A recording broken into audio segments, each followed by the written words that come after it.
Well, speaking of Christmas, lots of us will be thinking about putting up our Christmas decorations soon. But what do you make of this? Retailers are saying that pink-coloured Christmas trees are in very high demand this year. Are you a bit of a traditionalist, Gloria, or would you like a pink tree? Well, the thing is, I love pink jackets and everything, and pink is the colour this year. Look at that man in the front row. He's got a lovely pink T-shirt. See, he's trendy.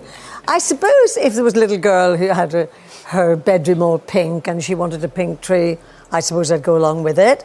But I go to a place near where I live in Sevenoaks, so they've got trees every single colour, whether it's blue, black, yellow, pink, whatever. So it really depends on your decor. I quite like, for my sitting room, I quite like silver and gold. That's my choice. Yeah. Decorations. Decorations. Yeah. But I have some decorations from my mum, and I love those. I put those on a different tree because they're emotional. What about you, Cole? No, I'm traditional. I like the green tree, I have to say. And I like lots of red as well, because I just, green and red is just, for me, Christmassy. Yes, I'm the same. Yeah, and when I was younger, obviously, my dad would not let a fake tree in the house. It always had to be a real tree. So when I first moved away from home, I always had a real tree because it was like a tradition. Yeah. But then when I had my first child and I found pines in his nappy, I thought, this isn't good. Obviously, my dad didn't care about the pines in my nappy. So then I went into getting the false trees, but they're so amazing, and when you decorate them, they look brilliant. And it's been there years, so it's great. Brenda? Bar humbug. No? Nothing? No, I'm joking. No, I'm not. But I don't really do Christmas trees because of Tiny and Temper, the cat.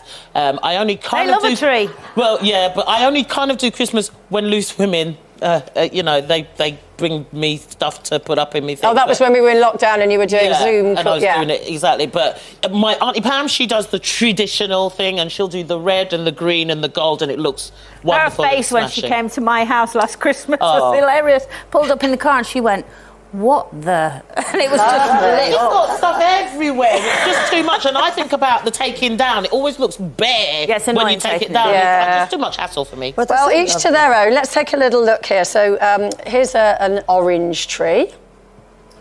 I think that looks quite nice, actually. Halloween. Yeah, I was going to say... Halloweeny. It does look a bit Halloweeny. And then we have an ombre tree. Now, I didn't know what this was, but it's where they... nice, because that could be snow falling on the top. Like phase. That's rather lovely, isn't it? And then we have a treeless tree. So that's just baubles, like, floating. No, that's what it looks like at the end. And there's no pines left on it whatsoever. And then we have, I think you might be, when are you putting your tree up? Next week. Next week. You've got tree ejaculation. Premature tree ejaculation. It's better than nothing. There you go, look. It's not the first time. The act of putting up your tree, basically, when it's not yet December. Well, that's you. Typical me. Typical me. Well, I'm going to be with you. I'm putting mine up this weekend. Are you? Sure, yes.